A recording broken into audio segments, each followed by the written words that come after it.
Ini tuh terjadi sekitar beberapa tahun yang lalu dan dialami langsung oleh Sita, keluarganya, dan terutama keluarga Pak D-nya Sita serta warga di kampungnya. Pak D-nya Sita ini namanya Pak Wito dan Bude-nya namanya Bude Yanti. Nah, mereka berdua ini, Pak D Bude ini punya anak tunggal, Wak, namanya Mas Bambang yang juga merupakan satu-satunya sepupu aku waktu itu, Nadia. Nah, rumah Sita ini juga berdekatan, Wak, sama rumah Pak D Budenya itu. Makanya waktu kisah horor ini terjadi, Sita sama keluarganya juga bisa ngelihat langsung dan juga menjadi saksi dari keseraman cerita ini. Waktu itu ya, Pak D sama Bude ini punya sawah di kampung mereka yang ada di Jawa Tengah ini. Tapi selain itu mereka ini juga memiliki sebuah kebun yang lokasinya jauh di Pulau Sumatera, Wak. Nah, karena kebun di Sumatera ini nggak mungkin lah kan diurus bolak-balik dari Jawa sama Pak D Bude. Tanggung jawab si kebun di Sumatera ini akhirnya diserahkan ke anak sebatawayang mereka, which is ke Mas Bambang. Sejak menetap di sana, Bambang ini pun ya jadi jarang pulang kampung lah ya kan. Sampai sekitar 6 tahun kemudian, Mas Bambang ini tiba-tiba muncul lagi tuh, Wak, di rumah orang tuanya. Dia balik kampung. Tapi kali ini dia nggak pulang sendiri. Bambang datang bersama seorang perempuan yang bernama Rini. Perempuan yang dikenalnya selama merantau di Sumatera. Nah, waktu balik ini Bambang pun langsung mengenalkan Rini ke keluarganya yang ada di sana. Pak, Bu, kenalin, ini namanya Rini.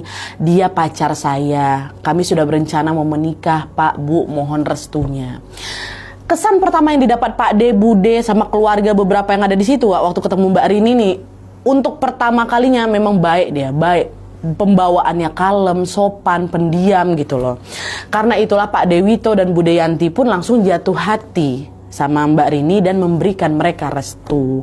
Akhirnya nggak lama setelah pertemuan itu mereka pun menikah, dan beberapa minggu setelah rangkaian acara pernikahan selesai, Bambang dan Mbak Rini memutuskan untuk tetap menetap di Sumatera untuk menjalani kehidupan rumah tangganya mereka gitu loh. Awalnya kehidupan mereka berdua harmonis-harmonis saja, Wak. Kebahagiaan mereka juga bertambah lagi setelah anak pertama mereka lahir, seorang anak laki-laki yang dikasih nama Aryo. Waktu pun berlalu dan saat Aryo sudah berusia sekitar 5 tahun, Bambang sama Mbak Rini ini mulai mikirin soal sekolahnya Aryo.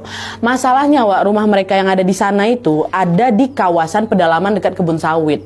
Sekolah terdekat tuh jauh dan perjalanan juga nggak mudah, setiap hari bisa 1 jam lebih gitu loh. Akhirnya di sana mereka berdua pun memutuskan untuk menyekolahkan Aryo di kampung halamannya Bambang, which is di Jawa Tengah. Di situ Rini bilang, Bang, kalau misalnya nanti pindah, aku ikut pindah juga aja lah ya ke Jawa, biar aku bisa urus Aryo. Kasihan pula ibu bapak kalau misalnya ngurus Aryo sendirian gitu kan. Di situ Bambang ngebolehin. Oh ya udah deh, boleh. Nanti biar abang pulang sesekali lah ya, sebulan sekali kalau bisa gitu.